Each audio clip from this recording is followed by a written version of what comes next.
From Country News, we want to thank you for subscribing. We value it very much.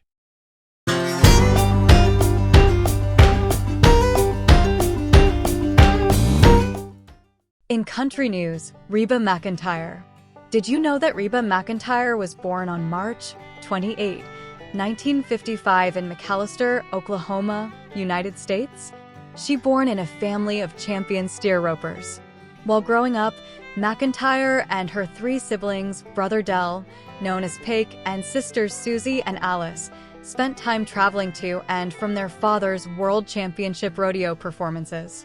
Their parents, Clark and Jacqueline McEntire, nurtured their children's musical talent.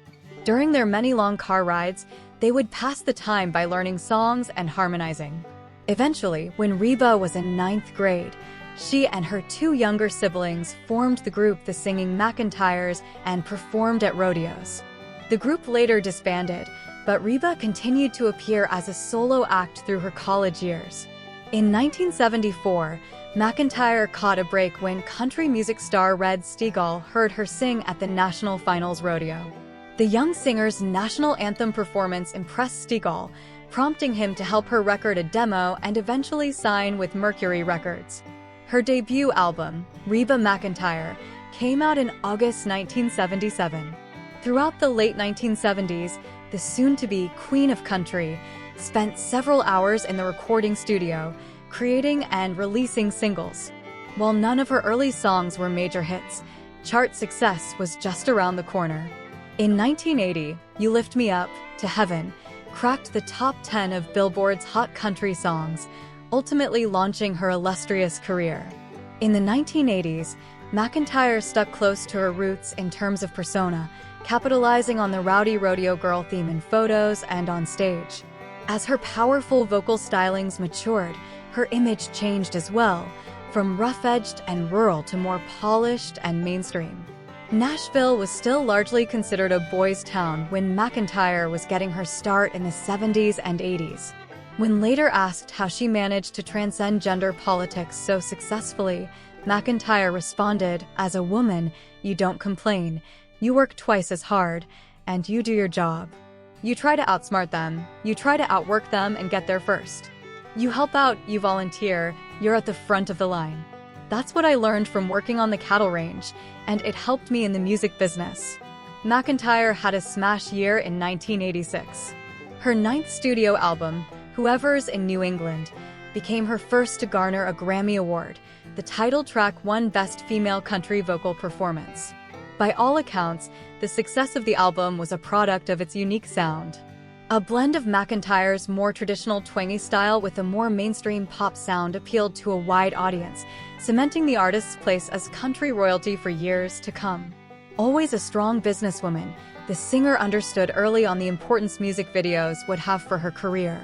Her first video, for the song, Whoever's in New England, artfully told the story of a suburban housewife tortured by the idea of her philandering husband and his trips up north to visit a mistress. Employing well-known actors and directors, the singer took full advantage of this visual medium to showcase the strong narratives of her songwriting, using videos to tell full and compelling stories. In the future, her penchant for drama not only drove record sales, but also fueled an unexpected acting career. Her success continued with another 1986 album titled What Am I Gonna Do About You?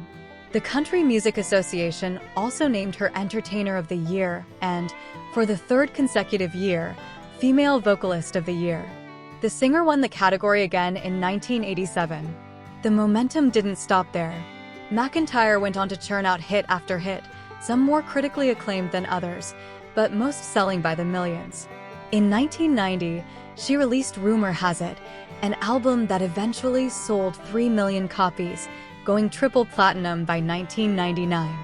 On March 16, 1991, tragedy struck when a charter plane carrying 8 members of McEntire's band crashed.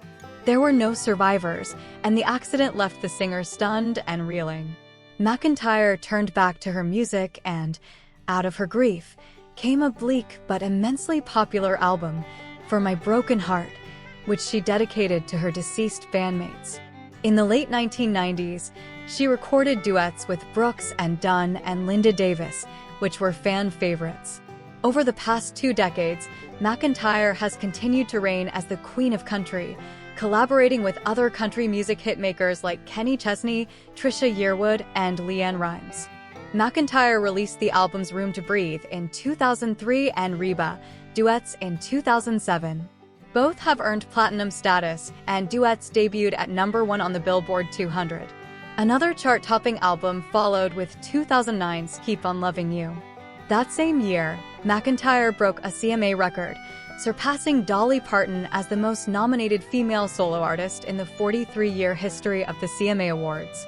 Today, her 52 nominations are second to Miranda Lambert's 63.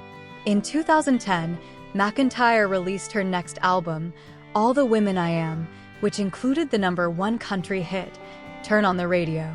In March 2011, the Country Music Association announced it would induct the almost 56-year-old into its Hall of Fame. However, the day of the announcement, McEntire was back in Oklahoma with her father, who was hospitalized after a serious stroke left him in a coma. "This is a huge honor for me and something I've dreamed about since I was a little girl," the country star said in a release. "When I was a young girl, we would take vacations to Nashville and tour the Country Music Hall of Fame. And now, for me to be inducted is a dream come true." The bona fide country star detoured into gospel music with her 2017 release, Sing It Now, Songs of Faith and Hope. The new sound resonated, earning McEntire the Grammy for Best Roots Gospel Album. She has since recorded a second gospel album, My Chains Are Gone, 2022. In December 2018, McEntire was an honoree at the annual Kennedy Center Honors Ceremony.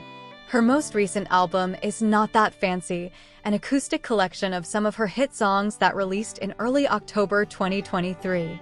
Adding even more to her plate, the singer successfully made the crossover from music to movies at the height of her stardom.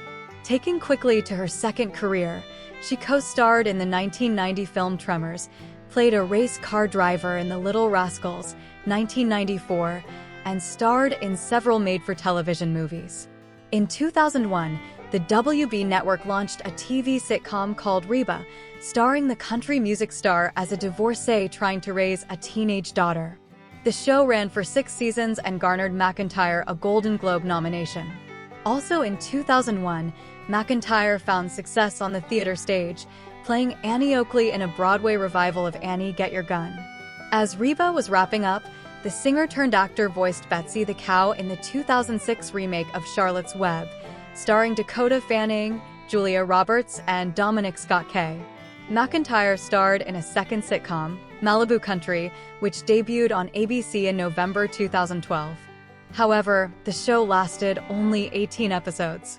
In 2022, she showed off her dramatic acting ability by joining the cast of the ABC series Big Sky, playing Sonny Barnes, and had a guest role on the Big Bang Theory spin-off Young Sheldon. In 2023, she appeared in the Lifetime movie The Hammer, also featuring her former Reba co-star Melissa Peterman.